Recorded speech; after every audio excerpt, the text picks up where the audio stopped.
Hey guys, welcome back to the Fon Supercoach YouTube channel. Today we are going to be reviewing round 9, which as you can see was absolutely horrendous for me. So unsurprisingly, my season is officially over. I don't actually know how far behind first I am. We'll do a live reaction to that in a second. But yeah, this 2,145 is the second lowest score I've seen. Shout out to the only lowest scorer, which is Shorty, one of the all-time great Supercoach AFL content creators. So shout out to Shorty. Hope you're doing well, mate.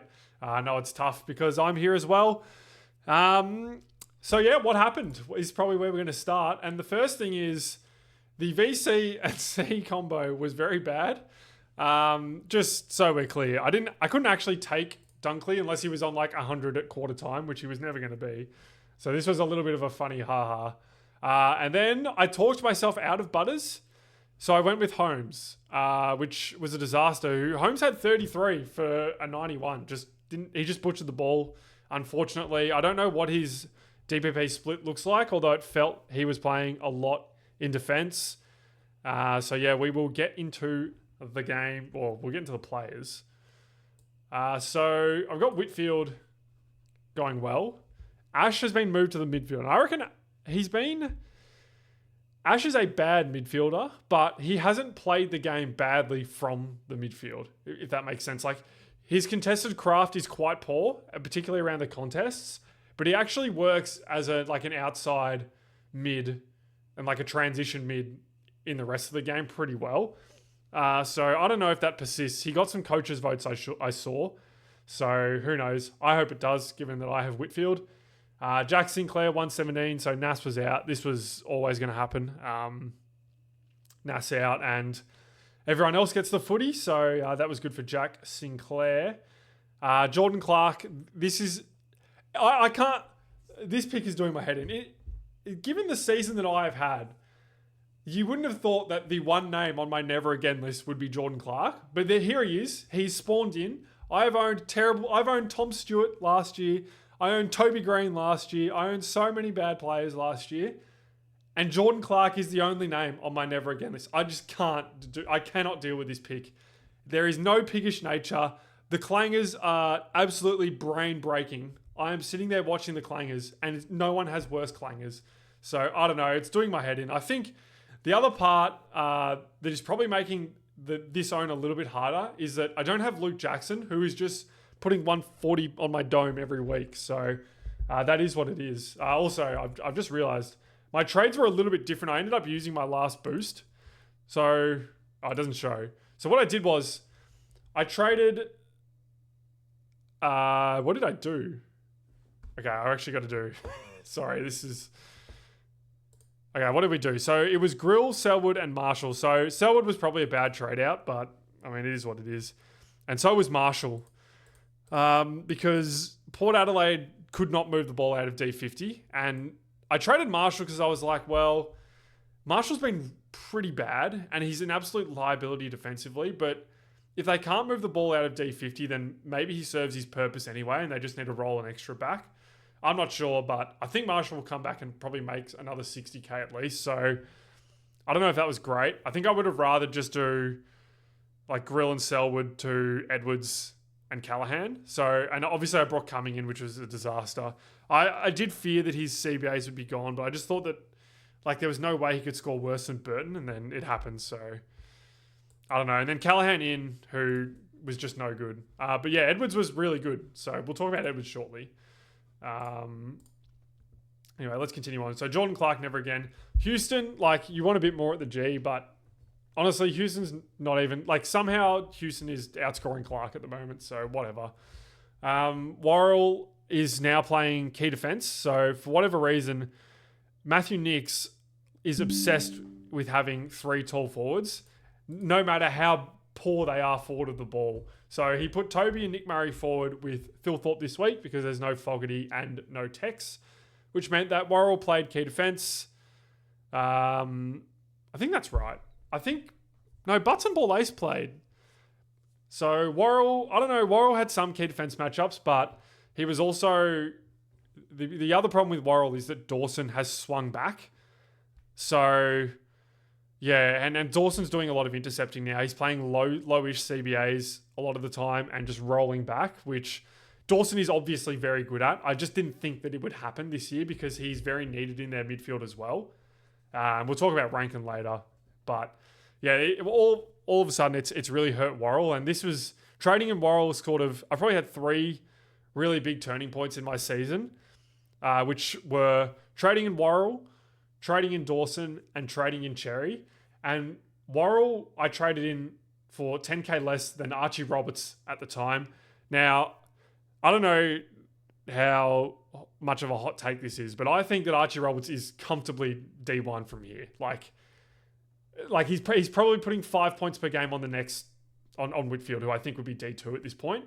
So yeah, that's been a disaster, and I don't think I'll ever get Roberts. I just have to pray that this prime Aaron Hall reincarnation just stops for whatever reason, which I don't see it happening. I think the coach is very happy to have them not get smashed, and that's what that game plan should prevent in theory. I am critical of Archie Roberts. There is a lot of junk, but he actually did play quite well on the weekend, so I do want to give him his flowers there, I guess. He was quite good, but he is absolutely killing me. So I'm going to continue to be salty about it, and it is what it is. Lindsay 81, so just for whatever reason, playing well at Marvel. Melbourne, a good matchup. I think this GWS matchup is also not too bad, and I think I'm going to hold again. So we'll talk about my trade soon. And then Will Edwards was really good. So why did I do this? Basically, I didn't think there would be a defense downgrade option this week. And then Andy Muniz Wakefield was a late in, and he was he played small forward the whole time. So he's not really an option, I don't think. A lot will be interested in Dara Joyce.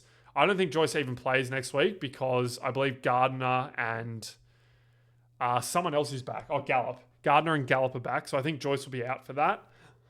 So yeah, I went Edwards because, as I said, I didn't think any downgrade options would come. I think Dirksen will play this week. He kicked 5 in the VFL. Although, I don't know, they were playing Casey and I was bored on Sunday morning, so I was watching this game.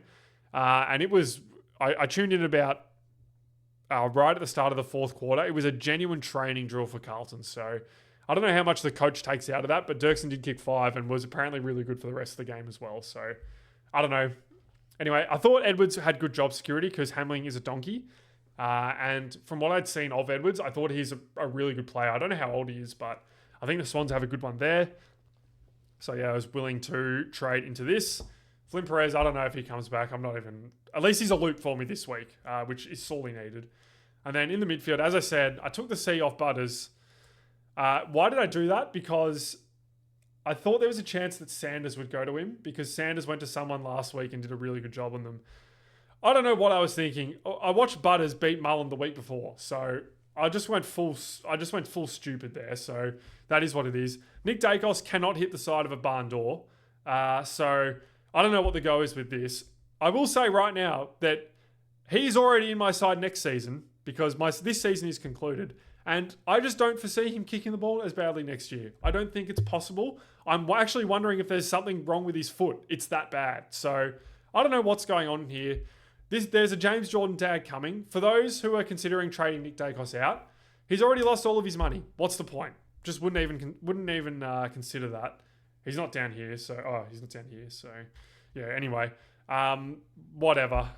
He'll be a captain's option eventually. Maybe he just needs the buy. Who knows? Then traded in Finn Callahan, who just handballs a lot. And just couldn't get, for whatever reason, he just couldn't get his hands on the ball in the contest. And it's kind of weird because I didn't think Essendon was that good at the contest. Although I will say that Dyson Sharp, by the way, you play the midfielder in the midfield and he's good in the midfield. Who would have thought, Brad Scott, you donkey? So I don't know. I'm getting too angry at people, so I got to calm down. But yeah, Finn Callahan, just whatever. He'll come good. I'm not overly worried about that. And then Dunkley. So I'm going to take the glass half full approach with Dunkley because this is clearly a bad trade-in and I'm going to cope. Scored 105 fantasy. So that's got to be good. He's a contested type guy. Winter is coming. We know what happens in winter. More contests. So yeah, I don't know. He's just absolutely torching the football the last couple of weeks. So I'm not overly concerned about Dunkley yet. And to be honest, I'm just going to hold for the rest of the year. What have I got to lose? Nothing, because I'm not winning. Tanner Bruin was playing half forward, so I'm getting him out. I will admit I didn't watch this game overly closely because I could see the home C was going very badly. So I wasn't very interested. So yeah, I think Tanner Bruin can go. There was a lot of half forwards, so I don't want anything to do with that. And against a reasonable side like Brisbane at the Gabba, I think that's going to be problematic. So he's on the chopping block for me this week, as is Mateus Filippo. The good man made his cash. That's all we care about. We can move him on. He'll be back. Well, I hope for his sake, because he was really fun to watch when he was going well at the end of last year or the year before. I can't remember. I hope he gets back to his best, but he's not there yet. So, yeah, he will be out for me this week. Milan Murdoch. So I nearly benched Murdoch for Rechko. What I really should have done is benched Cumming for Rechko. But anyway, I don't even want to discuss why I did that because it would have made no sense. And Murdoch was tremendous. What a player is all I can say. He just cracks in the right way. So, yeah, been really happy with Murdoch. He's got a stack of cash left in him. So, how much is he going to make this week? Not that much probably, but very happy with him. Sam Cumming, this was a bad pick. I should have seen that Taranto would come back in and he would lose his CBAs. So, for whatever reason, Uze is choosing to die by the Ross, Hopper, Taranto CBA mix. It is the slowest, one-paced, worst midfield I think I've ever seen. So, yeah, not sure what the goes with that. I would have thought that I'd be getting Sam Cumming in there myself, given he's a high draft pick and a good player. But anyway, whatever. Uze's got a tough job, so I won't criticise him too much. And then Rechko was really good. For whatever reason, I forgot that he was mature age, so left him on the bench, overcoming whatever. Anderson bounce back game with a 60, so hopefully he keeps ticking along. And then Artie Jones, I think I will be fielding this week because he has Carlton. And that's like, there's not many good games in Artie Jones' history, and that is one of them. So we'll be doing that. Then Gawn, why didn't I see Gawn against West Coast? You're probably asking. And you know what? I think that's a very valid question. He's got about 50% of the ruck contests, maybe slightly more. He gets virtually none of them at the start of the game, but could have seen this coming against West Coast, who just leak points like no tomorrow to rucks. I think Heath had 80 odd or something as well. So, yeah, probably should have gone there. Whatever. At least he's still scoring all right. I think this week he will not score as well, but we will see. McAndrew just ticking along. Break even of 53. Is playing Cherry. I'm going to hold for this week. We'll see what happens. Zach Ostelsky should have been Kalani White. Whoops. Harry Sheezel, 126. Keeps going well. Did he play? He played Sydney, yeah. So he got the Jordan tag for half the game, and then it was sort of shifted to LDU a little bit. The Jordan tag's a little bit of a myth at the moment. It's not very effective or particularly... it's not a hard tag like O'Shane Mullen, for example. But yeah, Sheezel was quite good. So yeah. Petrarca, 90. I will admit, once again, I did not watch the Saints game. I watched the first quarter and I just wasn't that interested. Thought this would have been a bigger game for Track, to be honest, but they had a matchup for him going forward, I believe, in Stocker. I don't think he got much attention in the midfield, though, so I don't know. And then Pickett did get a tag from Brady Hoff, but just played poorly, really. I think he was a little bit psyched out when he collected Waterman High in the first quarter, and he looked pretty disinterested after that, to be honest. And he honestly looked concerned.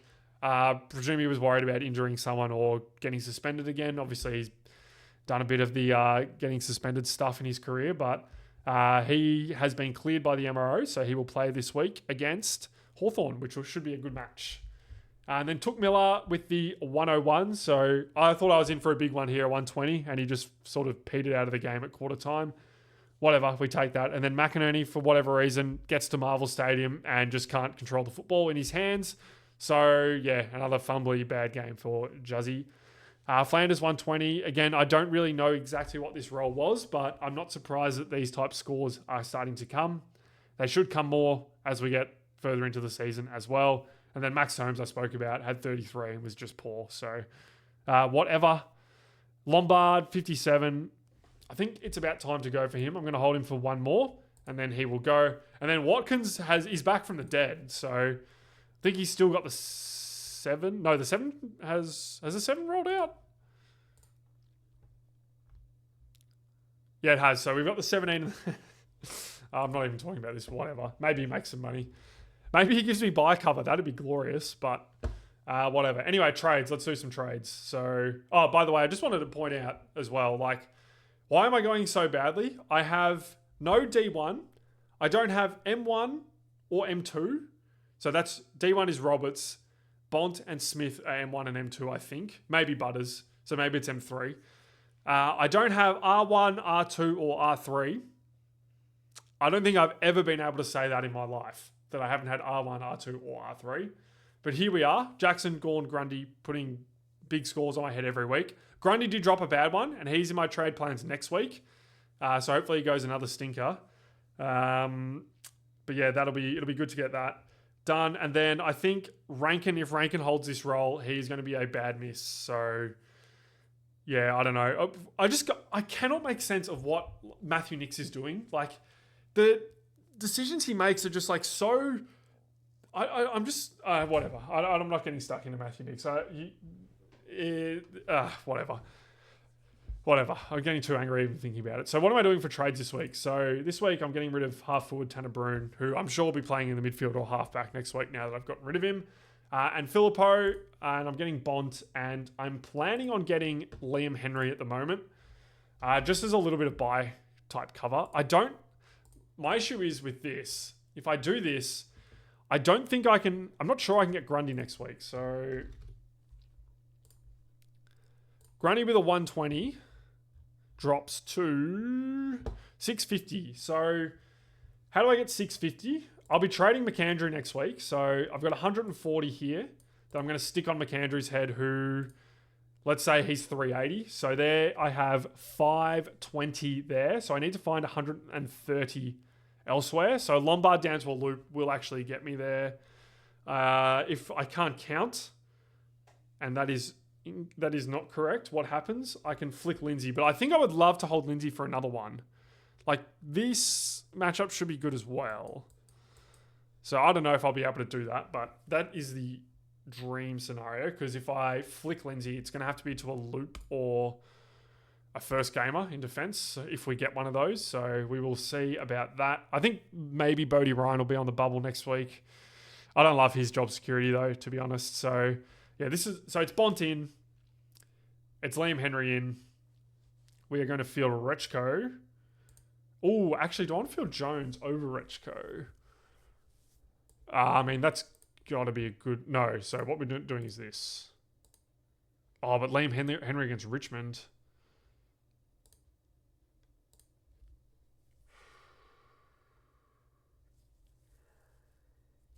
Okay, teams is going to be interesting for me, because, like, do I want to field Liam Henry against Richmond? Or, I mean, there's a chance Liam Henry gets dropped for... Butler and... No, not Butler. Sorry, Higgins, and there's some other small forward that's out for St Kilda at the moment. So yeah, I don't know. I'll make it work if that's the case. I'll probably just get a loop at that point, to be honest. So yeah, that's the trades for this week and the rookie lineup. We're nearly through rookie roulette, so that's good. Vice captains. Oh, why am I not getting McCluggage, by the way? Because McCluggage is getting Mullen this week. I am so certain about that. So, yeah, I will wait one more week. And I'm sure I won't get punished for that, right? 474, break even of 77, gets tagged with an 89. I could potentially wait another week as well. Interesting. We'll see. The other one, by the way, for those who already have Bont... So the trading targets I really like are Callahan, McCluggage, although I think I would wait a week on McCluggage. I really like Dane Zorko. So if you're in a position where you can't get to Roberts, I think Ash or Zorko are good options. I don't know what price Ash is. I think some won't be too keen on Ash, but I still reckon he should go all right. Like, he's got a good matchup this week. I think Ash will be okay. So... that's what I would consider. I believe Zorko will be cheap next week as well, depending on what he scores, although he loves playing Geelong, particularly at the Gabba. Although Zorko's scoring is not that insane this year. I just think that, I don't think Zorko's going to be that far off top 6. You may be concerned that he gets rested, and I think that is very valid. And if you are concerned about that, I would suggest not going there. You're better off getting Ash, Josh Dacos, Sinclair, if you don't have him. What's Nas? Nas is still cheap, right? Yeah, like any of those options. Oh, this guy's playing this week. Anastasop. Okay, sorry. Sorry, guys. No, I can't pronounce that. So, yeah. That Nas, Zorko, Ash would wait a week on my cluggage. Think I like Finn Callahan. Bont, if you don't have him, it's probably now or never. If he gets rested, by the way, like, I can't believe that I fade this for 1 week with a reasonably high break even. Let's see what it was. What did I fade it on? I faded it on I didn't say. Yeah, whatever. I faded him on a high-ish break even, and he just spanked it. He just spanked it out of the park, and he looked completely uninjured. We're hearing knee problem, heel problem. Nah, just went bang. So whatever. I'm getting Bont in now. It is what it is. It's only 1 up, 1 down. So, and I'm still 90k cheaper than what starters paid for. So I guess that's a win, but I've lost so many points that it probably doesn't matter. So yeah, the great man is in, and I think he's in the captain's plan this week already. So what are we going to do? What do we like? So if you've got Heaney, I love that. Probably maybe Grundy if you've got that. I think there are better options than Grundy this week. The really good one I like is Butters against Gold Coast in Darwin. So I don't know if there's any history in Darwin. That's typically like a high contested slot fest. And it is also worth noting that Gold Coast just bleed points to midfielders. So, he is very interesting in my book. If you've got Tristan Cherry, he's a great option this week. If you've got Jordan Dawson, he's another reasonably good downgrade option, I believe, at 550. He's another good option. Probably wouldn't see Rankin, but he's a good captain's option. Don't like anyone in this game. The Bont in this game is a fantastic option, as is Ed Richards. I think if you, for whatever reason, are VCing, you probably don't have a loop, but he would be a decent VC option. Jackson in this game should be all right, although I think Wright's been relatively restrictive. But yeah, Jackson should be okay. I think Sinclair and Nas are both reasonable options in this game. I don't have Nas. I'm not really confident enough in Sinclair at the moment. And then I think Finn Callahan or Clayton Oliver in this game as well. So what am I going to do? It's going to be this. I think we are going to do that and just make it simple. You could also do Sheasel or LDU against Adelaide, I think. What's his history against Adelaide? It's kind of meh. Is this in? This is in Adelaide. Okay, well, I'm going to run with this. You could also go Whitfield against West Coast, but I don't think I'll be doing that. So yeah, we're going to go Butters into Bont. Surely this week I have to hit a captain score right. I have a loop for Butters. I've got Bont. What can go wrong? Right? What can go wrong? So yeah, anyway, that's what I'm doing for this week. Let me know how you went in the comments below. I hope you had a better week than I did, although I'm sure most did. And I will see you next time. Bye, guys.